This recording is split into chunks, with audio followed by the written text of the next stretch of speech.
All right, once again, folks, it's your boy Tim. Welcome back to another video. This is a 300-mile review of the Evercross H5. I've had it now. I don't do a whole lot of riding in it, but I do take it back and forth to stores, to the gas station.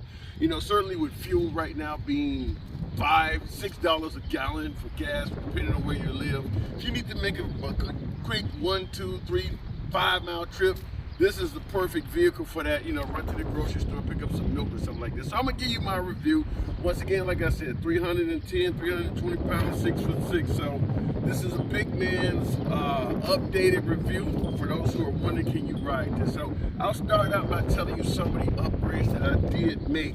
Number one is the seat. If you notice, you got the locking mechanism here. And this is not going to be as strong enough to hold you. If you put 300 pounds on there, it's going to make it go down up in there. So what I did is, I'll show you real quick. I added a shim to this so that the seat does not go down.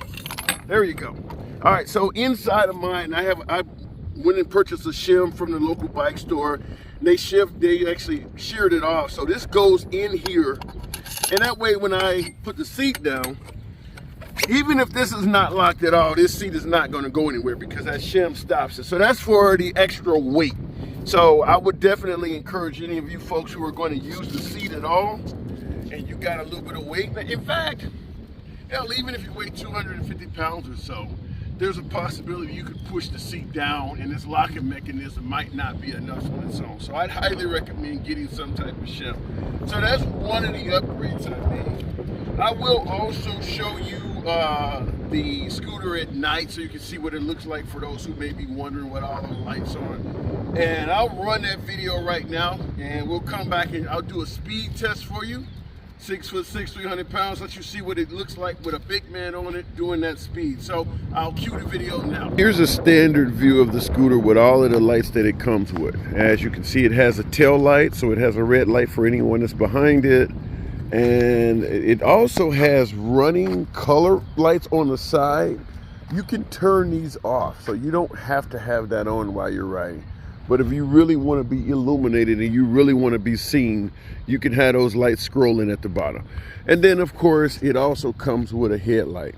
So in addition to a tail light, headlight, and scrolling lights on the control, it actually has signals. So as you can see there's your left signal.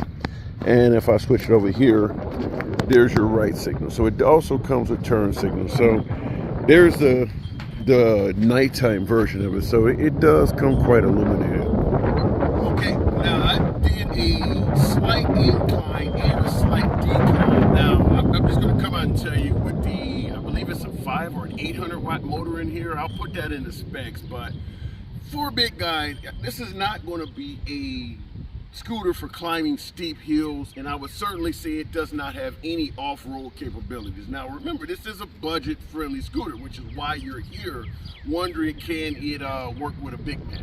The answer is yes, but personally I would say you want to keep this to flat, smooth surfaces. If you're going to be, like I said, riding in traffic or you're going to be on cement, it's fine for that, but not steep hills, and certainly not for riding through rough grass, rough terrain, or taking it off-road. I don't believe it's designed for that. And certainly when you put some weight on it, this is not the device for that. But here I will give you a speed test. I'm going to give it to you both ways, a little bit of an incline, a little bit of a decline.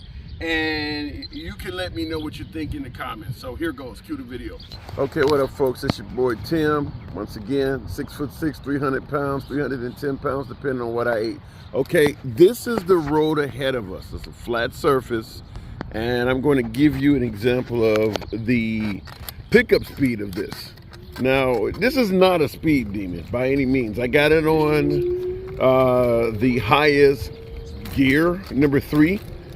This is the, okay, we're at 11 miles an hour. This is miles per hour. Flat road, there you go, flat surface.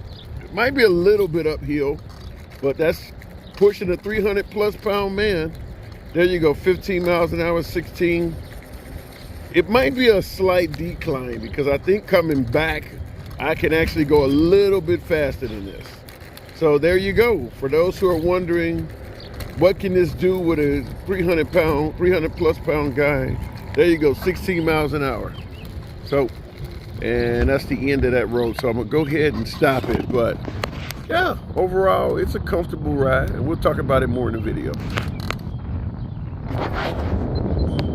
Okay, so you see, there's no denying that you can get at least 15 to 20 miles an hour out of the scooter. Certainly on a flat surface, I've had it in the low 20s. So, and despite what that may sound like, if you're comparing it to a car, it's certainly going to keep up with the average person riding on a bike in manual. So, I mean, even in the e-bike scene, for the most part, you're going to be able to keep up with the average e-bike rider on something like this at my weight.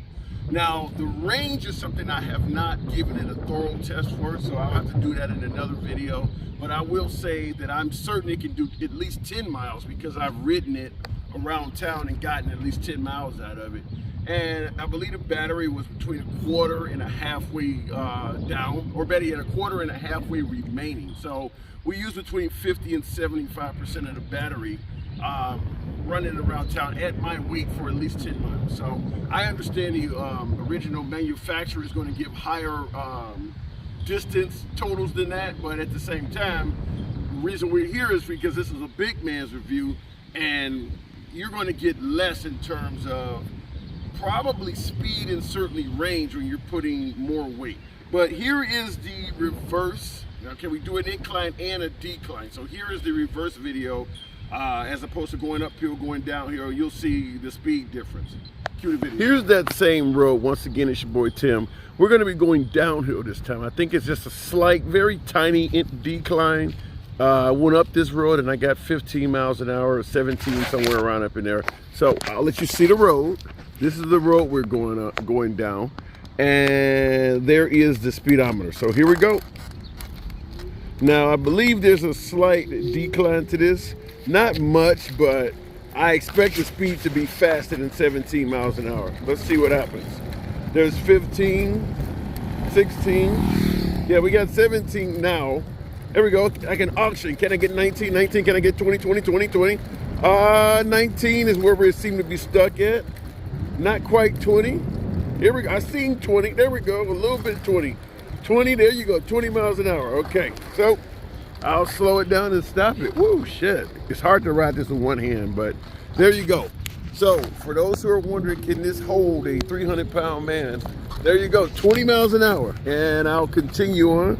So, yeah, but you got a chance to see that the scooter actually can do that. So, okay, so there you go. There's a good example. And whether you're going uphill or downhill in regards to slight inclines, slight declines, it is capable of handling. Now, I'll let you see a few upgrades that I also would recommend. So bring the camera a little bit closer.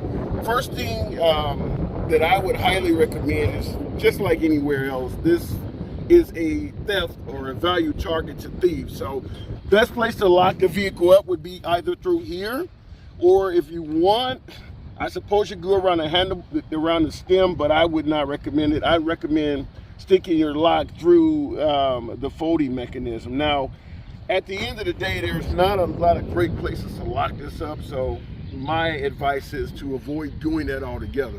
And of course, take out the key if you're going to use it at a quick cafe or somewhere, so that if someone does come up to it, they have to roll it as opposed to simply jumping on it and riding away at a speed that you cannot run and catch up with. Other than that, other final upgrades I did was I did put on a much more brighter light. I'm not going to turn it on in the middle of the day, but my night video, you may see that. Much brighter light, certainly a phone. This is an iPhone, a phone holder.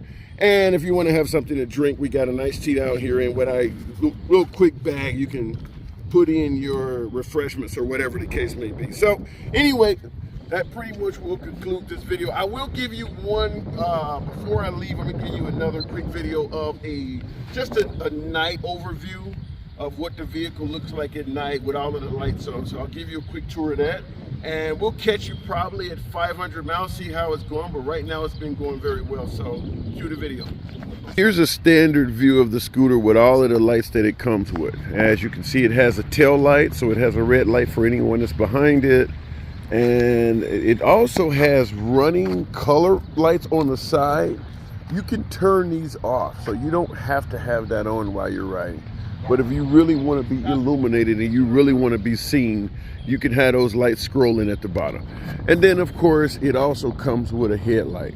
So in addition to a tail light, headlight, and scrolling lights on the control, it actually has signals. So as you can see there's your left signal, and if I switch it over here, there's your right signal. So it also comes with turn signals. So there's the nighttime version of it, so it does come quite illuminated. Okay, so there you go. That's with all the lights on and everything, so you get a good chance to see everything. If you got any other questions, like I said, it's almost 300 miles on this, so if you got any other questions you want to ask, feel free to drop it in the comments. I do respond to all comments.